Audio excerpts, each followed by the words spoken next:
Welcome back, guys, to the Sports Rundown Radio. We made an official decision. We are going to try to do 2 a week. So Antonio Brown with a sexual assault allegation. Since us being in Zachary, Baton Rouge is right down the road, and what a coincidence, it's a ex-LSU trainer. How does she end up in wherever these two meet up at? I mean, it's Antonio Brown. Who knows? But it was just strange that it's just now coming out when he decides to leave the Raiders, and everybody knows the story behind why he left the Raiders. I kind of feel like it was him pushing his hand to get out the door. I don't ever think that he wanted to be with the Raiders in the first place. A couple months prior to him being traded to the Raiders, the Patriots made an attempt to trade for him. Didn't work out. So it kind of seems a little bit of rig now that he shows up at the Patriots, and now all these things have came out. There's actually, I've been reading some reports about it actually being false. So I guess we'll just have to find out later this week when I believe tomorrow at noon there will be a statement from his agent or his representative. Yeah, that's right. He did deny all initial allegations. He did claim that he did not sexually assault the trainer in any sort of way. He claims that, I don't really want to say she consented to it, whatever they said that they did. But I feel like if she is pulling this out, it's a whole big media deal. AB has gotten so big in the media recently. I feel like people are just trying to take advantage of a situation right now. And if he really did just get accused of that for no good reason, that's really bad on him because it just makes him look bad, even the accusation. So he's only got that 1-year deal with the Patriots. And if this stuff actually falls through and it turns out to be true, that doesn't look too good for his future playing with any football team in the NFL. Yeah, and one thing I want to point out is it's an actual lawsuit. It's not just saying, the girl's coming out with just to the media. Like, it's in court. So he's going to have to, he's going to have to go to court and he's going to have to settle it, whether or not it's true, whether or not it's false, But the fact that Antonio Brown, it seems like, yeah, some of it's brought onto him by himself, but it seems like he just can't get out of the headlines. He still is practicing with the Patriots, I've seen. So it seems like it's not stopping him with the Patriots. But maybe when it goes to court, we're going to just have to see and wait. And like Tyler said, we're going to have to wait for the statement to be released. So. Yeah, what's interesting, too, what makes it even more fishier is that he is now filing a grievance in civil court for civil extortion. So basically he's countersuing. So it just seems like it's going to be – we'll just have to see how it's going to play out. Yeah, see how it unfolds. Well, one thing that unfolded on Monday night, like we said, we're from Louisiana – Saints game versus Texans, 30-28 was the final score. Back-to-back all throughout the game, and Will Lutz with a 58-yard field goal to win it with 3 seconds left. 58 yards is Will Lutz's career long. I think it's kind of funny with Will Lutz. He's never been invited to a post-game conference. So this week he did come in, and he was wearing shorts, his athletic tights and no shoes. So it was kind of funny seeing it all over Twitter and things like that. Oh yeah, it was definitely a huge win, a huge season opening win for the Saints. I mean, they came into this game huge favorites to go deep into the postseason, even possible favorites to win the Super Bowl following that big three returning with Drew Brees, Michael Thomas, and Alvin Kamara. And, we saw Drew struggle a little bit in the first half. He did have that one interception in the red zone, which stopped a huge Saints momentum drive. But coming out of the half, Drew Brees was just on fire. He was hitting all of his targets. I believe his completion percentage was well over 70%. And we saw the defense folded a little bit towards the end of the second half with less than 2 minutes to play, or actually less than 1 minute to play. The Saints punted away to the Texans down by, I believe it was 5. So Deshaun Watson drove down the field and scored with 24 seconds left on the clock. Now, the veteran quarterback Drew Brees with one timeout left, of course, drove them down the field, got into field goal range for Will Lutz. But the huge thing about it was the last pass he completed was to Ted Ginn through about an 8-yard curl route. And the cornerback that was covering Ted Ginn on that curl route's name was Aaron Colvin. And following the game, the Texans released him after only 1 year of his 4-year contract. Yeah, I think it's kind of funny that, after one bad play that they're going to cut him. Didn't really, Coleman couldn't really get a break on that one, especially in such a big time spot. It seems like with any LSU football team, your heart rate rises when you watch the game, and glad to see some competitiveness and them pull out the win in their first opening game. Hopefully it won't be this much of a struggle to get a win throughout the season, because it's gonna put some wear and tear on their bodies throughout the season. And let's see how far the Saints can go, and let's see what Antonio Brown does with this whole sexual assault allegations. But we talked about it earlier, fantasy. Yeah, man. I think I can speak for everybody on this. We can start with Lamar Jackson. He's last year kind of caught a lot of backlash with about how he's a runner. We saw a different scheme that came in this game. Of course, the business was done way before halftime. He goes 17 for 20, 85% completions, 324 yards, and 5 touchdowns.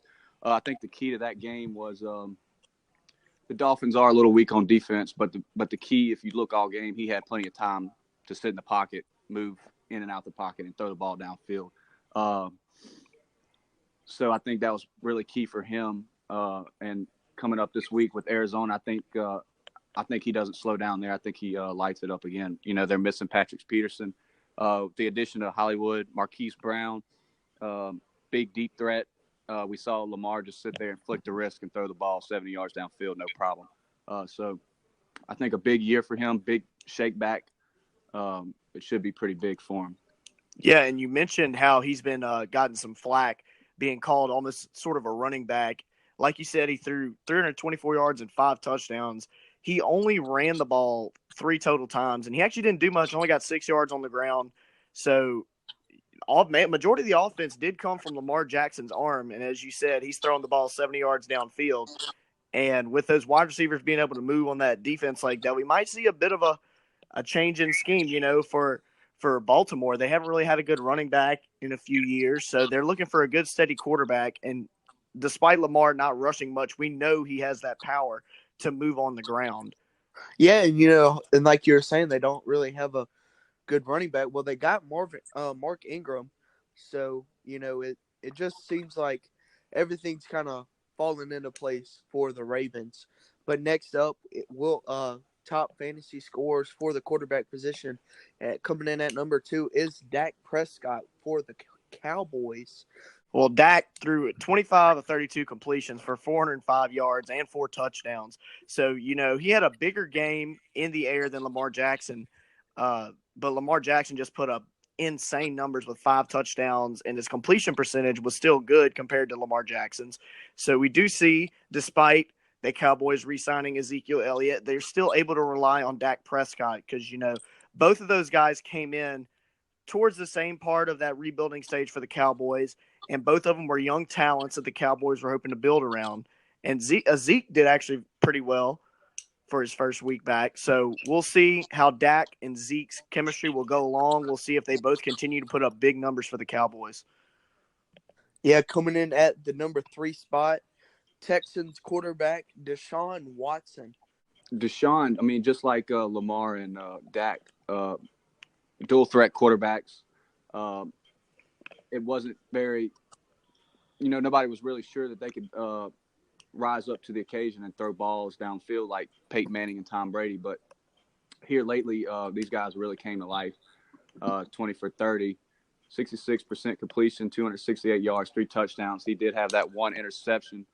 I think he played really well. A good start to the season. He's got great receivers.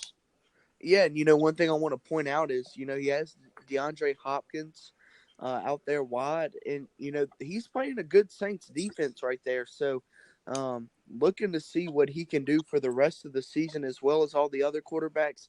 But we're going to move over to the running back position. Top three fantasy scores. Starting it off will be starting at number one will be Christian McCaffrey. No surprise there. Panthers running back coming in out of Stanford. Second year, I believe, and just lights out like always. Yeah, like you said, Christian McCaffrey is just lights out. He's definitely one of those dual threat running backs, like a wide receiver running back type, sort of like an Alvin Kamara. We saw him carry the ball 19 times on the ground for 128 yards, found the end zone twice, and also had 10 receptions for 81 yards. So he is just an absolute monster for anybody who has him on their fantasy team. So we see him putting up numbers, both with receptions, especially good in PPR leagues, which means you get an extra point for every ball he catches. So we're seeing him put up higher numbers than some of these wide receivers in the NFL. Yeah, Yeah, and I think with McCaffrey, you get that in and out. He did this last year. So even if he does go up against a good defense, you almost betting on him every week. He's a must start week in and week out. coming in at the number three spot, big man out of Alabama, big man out of Alabama, Derrick Henry, the running back for the Tennessee Titans. He had a big week this week. Derrick Henry is actually on my fantasy team, and he put up some big numbers for me, helping get the win week one. So Derrick Henry on the ground went 19 carries for 84 yards and hit the end zone once. And in the air, got one reception for 75 yards. Big play, big throw from Marcus Mariota, and he hit pay dirt, scoring 6 on that one. So Derrick Henry, not that usually that big of a receiving threat. He's more of a power back, but he shows he's able to get downfield and finesse some guys, run them over, do whatever he's got to do to find that end zone. Yeah, no, we saw Derrick Henry do this late last year. Earlier he was more of a 3-down guy, gave way to Deion Lewis in the passing game. But like I said, last year he comes in and he starts taking some of those receptions, and we see with this one catch for 75 yards. Big play threat. I think maybe this year we see him get a little bit more involved in the passing game. But there's still that Deion Lewis who usually handles that for them. And so in the PPR league, you're going to be hit or miss, week by week with him. But I don't think we have anything to worry about him losing any touches, in the run game. One person I do want to mention who I have on my team is Marlon Mack for the Colts. I mean, Marlon Mack, that's a name you don't really hear. This is his first really spotlight time so far since coming into the NFL. He played against that tough Chargers defense with Joey Bosa on the ends, was still able to go 174 yards on the ground. Biggest threat for the Colts since losing Andrew Luck since he retired, man. I mean, they got to put the ball on the ground more. They're relying more on Jacoby Brissett to throw the ball. He's not really a proven quarterback yet, so they're trying to put it on the ground where they know they have some pressure at. Yeah, and while we're here, we've been talking about dual threat running backs. Can kind of catch, can kind of can run as well. And then you're talking about quarterbacks. Top three in fantasy and for both quarterbacks and running backs are kind of these dual threat guys. And it seems like almost from college to the NFL, you see a lot of this young talent being more of a dual threat kind of talent. With Lamar Jackson in college, they run a lot of that read option over there at Louisville, so it translated over to the Ravens, and it seems like, with Kyler Murray, Baker Mayfield, guys that can run and throw, it seems like with colleges running more spread offenses and, kind of throwing that option game in there, it's translating into the NFL. And, you see this with the running backs as well. And at the college level, you see them more kind of catching in some instances, and then you see them kind of more of runners. Like at LSU, you see them more of this true runners. But, like at Stanford where Christian McCaffrey went, he was an all-purpose guy. He was kick return. He was punt return. He was, just all over the field. He would line up at slot sometimes, just to get the job done. And you see that translate into the NFL from college, just these talented guys being able to do whatever and, doing whatever they want to do. You're absolutely right. Yeah. So yeah, like what I was going to say is this is showing how the NFL is evolving. Back at its bare roots, NFL was strictly focused on the run game, right? And then we get towards the 80s where passing becomes big. You get guys like Dan Marino in the 70s, like Steve Young, those type of guys, John Elway, who just focus on throwing the ball, and it became all about the passing game. But we see now what NFL teams really want is not really a specific type of player. They want an athlete, someone they can put anywhere. And like you said, Baker Mayfield can run. He can do anything. Lamar Jackson can throw, can run. Even Taysom Hill for the Saints, he's listed at quarterback, but he caught a passing touchdown in the Monday night game against the Texans. So we see coaches leaning more towards people who are multi-purpose, like you said. Yeah, you just got to love how Taysom Hill runs the ball. I mean, there's one, I saw something on Twitter about how it wasn't a good run, but you look at it, he's 3 yards behind the backfield, and instead of dancing around like some guys would do to protect, themselves and their legs, this guy runs full speed and runs straight over this guy and gets the 3 yards, So it's all about getting those yards if they're there and taking them when you can get them other than just taking a loss for it. You kind of see coming out of college, you see some of these quarterbacks who are just athletes who can also throw the ball. You see this with John Franklin III, who is a last chance U quarterback, went and, played great at college. And he got drafted to be a cornerback, while though he didn't make the I don't know if he made the practice squad or not, but he did not make the 53-man roster. It's just the talent, the athletic ability that this kid has that allows him to make this roster. Now, if he would have made that change earlier in his college career to play cornerback, it may have helped him in the long run, but it seems like these guys coming in at quarterback, well, even with Patrick Mahomes, multi sport guy playing baseball and everything, and you kind of see that translate to his football game. When you see him, make those cross the body throws and those sidearm throws and everything, you didn't really see that before, but now you're seeing it more and more often because these guys at a young age are playing baseball and football. The throws that Patrick Mahomes are making at the quarterback position, that's just what a normal shortstop makes. And that's, you just see that evolving, like Kanan said, into the NFL, from college to the NFL. But I think that's over with that talk. We'll go over the top fantasy wide receivers real quick. Leading off at number 1 is Sammy Watkins. Yeah, man, the 6'1", 211, 26-year-old team transfer comes in with 9 receptions, 198 yards, and 3 touchdowns. Man, put the wheels on him this week. I think he's finally found his home down there on the Kansas City Chiefs. Going team to team with a nice quarterback, and I think he's finally found his home. Yeah, yes. I think he's definitely got a guy that can throw to him now with Patrick Mahomes. I mean, he got most of Mahomes' passing yards, even though he's only targeted 11 times. Like you said, he was so close to hitting that 200 mark. But back in Buffalo, they didn't have a good guy that can throw to him. So his potential wasn't really unlocked like it could have been. But I feel like now being on that high-powered offense, he can show off his abilities more. I think the loss of Tyreek Hill in that first quarter really set the tone for him.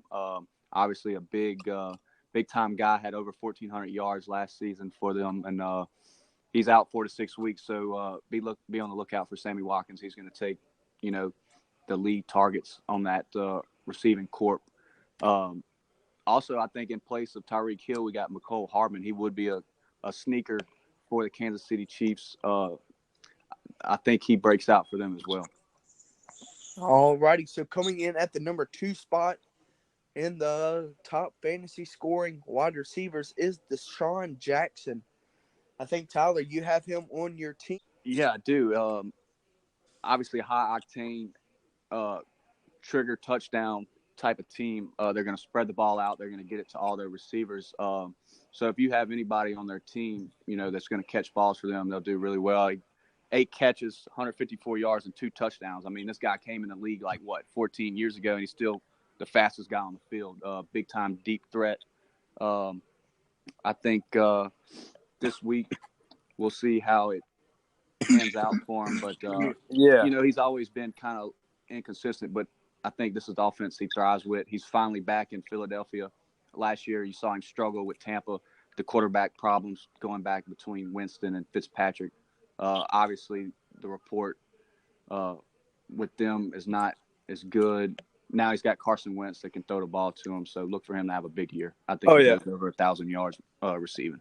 Yeah, having your starter quarterback coming back, man, it's a win-win for everybody. I mean, the guy is a great leader, not only a tremendous great athlete at the same time. So having him back and coming off that Super Bowl win, well, he was the backup or on the injury reserve list, obviously, but having sit through that, man, I think Carson Wentz ready to go. And having him back on the team, I'm sure the Eagles team, the locker room is, excited about the game now. And, man, they're just cut up last week. Yeah, and you're talking about Deshaun Jackson's speed, another guy with great speed coming in at number 3 spot in the wide receiver top fantasy scores is John Ross III, who made headlines last year for having the fastest 40 time in NFL Combine history. John Ross, AJ Green was out prior to the season, so with that, you've got John Ross. Moving on to Major League Baseball, huge news coming out of the Milwaukee Brewers organization. Their big guy, Christian Yelich, is going to be out for the season with a fractured right patella. He had a foul ball off of his kneecap during one of his at-bats, and it ended up fracturing his patella. So he will be out for the rest of the season and for the playoffs. Yeah, man, a tough loss talking about for a team right there, man. 2019, his stats, man, he had 44 home runs, 161 hits, and he had a .329 batting average and hit in 97 runs. And so with a guy like that going in the MVP race, that is just devastating for their team, especially as they're heading into October, ending Christian Yelich his 2019 season. Yeah, and you mentioned his spot in the MVP race in the NL. We saw him and Cody Bellinger kind of battling it out to see who was going to win that MVP, and I think Cody Bellinger just got spoon-fed that MVP award. So we're going to see – I mean, Cody Bellinger was putting up very similar numbers to Yelich, was also past that 40 home run mark. So we'll see. It should be Cody Bellinger, winning the NL MVP. But that's just, like you said, a devastating blow to the Brewers. Pretty high on Twitter and the media right now. We got Dave Dombrowski fired as Red Sox GM. Man, the media has not came out with anything about it, any specific deep down details about it. But the Red Sox ownership did not hold a press conference to discuss the move. Well, yeah, a lot of things that have been coming around as rumors as to possibilities as to why he's fired. One thing was that he clashed with ownership about spending. The Red Sox do have the highest payroll in all of the MLB, and we see that could possibly end up being clashed because rumor has it that the Red Sox could possibly either be letting JD Martinez or Mookie Betts walk in free agency, two of their biggest offensive performers. And also, one other rumor is that he let too many people go in free agency. They lost their closer, Craig Kimbrell, and also 2018 World Series MVP Steve Pearce, and one of their pitchers in their starting rotation, Nathan Eovaldi. So Red Sox let a lot of people walk last year in free agency, and that could have possibly been one of the reasons that led to his removal from the GM position of the team. Yeah, I mean, most people were shocked, but here's the deal. The reasons the Red Sox hired Dombrowski no longer existed. What they need now, at least in the vision of owner John Henry, is a process-oriented architect who can steer the franchise efficiently through a difficult transition towards its next championship team. I mean, that person was not the 63-year-old Dombrowski. Right, but you see, he helped lead the Red Sox to a World Series last year. Less than a year later, he gets fired. I mean, he came in and he won. He helped the team win games.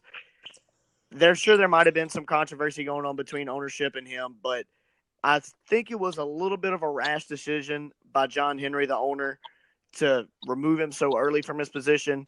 I mean, the Red Sox are not looking pretty to make the playoffs this year, but like I said, they lost a lot of people. So they might be sitting towards a rebuilding phase. But in my opinion, I think they should have let Dombrowski stay just a little bit longer and see what happens.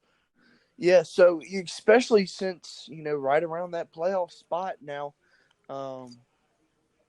not really sure where the Red Sox are standing. It's not off the top of my brain, but they're currently third in the AL East behind New York and Tampa Bay. Yeah, so I mean they're not doing too hot, but I mean it seems like you could have just wait for the season to end. It seems like waiting for the season to end, whether it's at the end of the regular season or at the end of the postseason or wherever their season ends, not just in the middle of the season when such a big time spot is coming up. Another big story coming out of the Red Sox. If you guys remember back over the summer when David Ortiz was visiting the Dominican Republic, there was an attempt on his life, and he was shot in the back due to an attempted scheme that was plotted by some people in the Dominican Republic.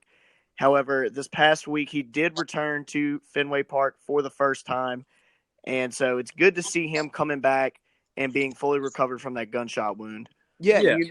He threw out the first pitch, and I think it was a great thing because, David Ortiz, definitely one of the bigger names coming out of the Red Sox in recent years. Big time name, great guy all the way around. Glad to see him back and enjoying the things he loves. Yeah, I mean, the legend, Big Papi, making his way back and throwing out the ceremonial first pitch prior to the Red Sox-Yankees game was a big way to come back, especially with the Red Sox and the New York rivalry. A lot of fans there, just impacting the Red Sox, and it's good to see him back healthy and walking around and being himself again. Yeah, and so the final thing we have for baseball today will be the story about Yordan Alvarez's 3-run shot to the triple deck of the right field seats in Minute Maid Park. It is the first ball to ever be hit that far. It only went 415 feet, mind you, but it did get contained by the restraints of Minute Maid Park, so we know it could have went a lot farther.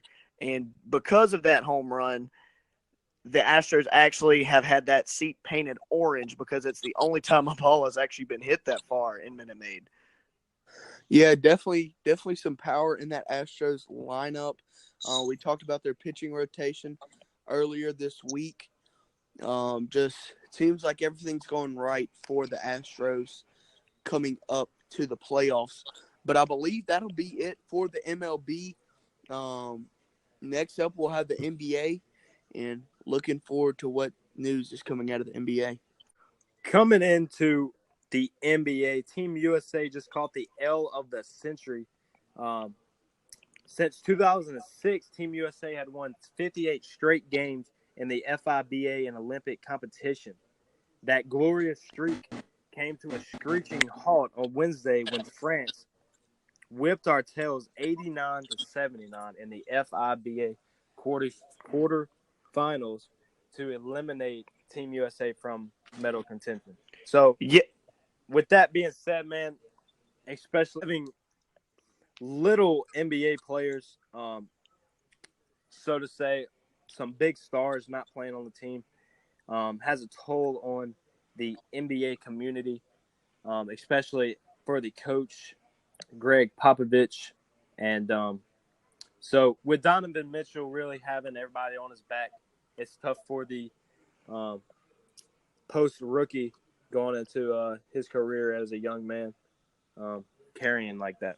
Yeah, and like you said, there's a lot of international players that play in the NBA. So when the FIBA World Cup rolls around, a lot of them elect to play for their home country. Like Ben Simmons is from Australia. We got like Ricky Rubio and the Gasol brothers hail from Spain. Like we mentioned last video, Giannis played for Greece. Well, this France team featured one of the big names in the NBA, Rudy Gobert, the big center for the Utah Jazz, who has been an absolute monster in the paint, both scoring and defensively and rebounding. But also joining him from the NBA was Evan Fournier. Fournier ended up scoring 22 points, and Gobert added 21 and a whopping 16 rebounds. So Rudy Gobert was the majority, was on the boards for France the entire night. I believe the U.S. got out rebounded 21-12 in the first half. So obviously rebounding was a key factor in this game. All right. And I just want to add to touch in, Team USA obviously, as far as talent goes, kind of took a hit this year. We've been seeing this trend actually start to occur in a couple years past. There's no more LeBron Jameses and Russell Westbrooks and James Harden. Instead, you're seeing young guys like Harrison Barnes, Jaylen Brown, Joe Harris, Chris Middleton, Donovan Mitchell, Marcus Smart. So, back a couple years ago, you had all these big time players playing, and it obviously helped a team out in the long run. But now these stars are electing to sit out and not participate in for their own personal reasons, whether it be injury or to prepare for the NBA season. Obviously it hurts, but you can't really be mad at them for them. They're chasing rings, and I think hopefully these young guys step up. It's a bigger opportunity for them and their careers. So we'll just have to see how it plays out. So that'll do it for the NBA, and that'll do it for the rest of the Sports Rundown Radio. Make sure to follow us on Instagram at the Sports Rundown _Inc. Make sure to follow us on Twitter. We recently got a Twitter, so definitely going to be posting on there and Instagram a lot. Ben's going to be running the Twitter. Philip's going to be running the Instagram. The Twitter username is the Sports Rundo. It's not going to be fully the Sports Rundown. I believe it was taken. So it's going to be the Sports Rundo 1. Make sure to give us a like and follow on both of those. Make sure to subscribe here on the YouTube channel. Also, give us some comments, or, a lot of y'all are from the Zachary area. So if you want to, just, shoot us a text or send us a Snapchat. We got a lot of feedback individually about saying, hey, it's great. Keep doing what y'all are doing. But just give us some ideas. What do y'all want to see from us? We've been giving y'all a lot of news and stuff. And since it's fantasy season with the NFL, if y'all want us to keep doing fantasy stories, just let us know, leave a comment on the video, or again, reach out to us individually. Thanks for all the support for Ben, for Chandler, for Kanan, and thanks to Tyler for joining us this week. That'll be it for the Sports Rundown. See y'all next week.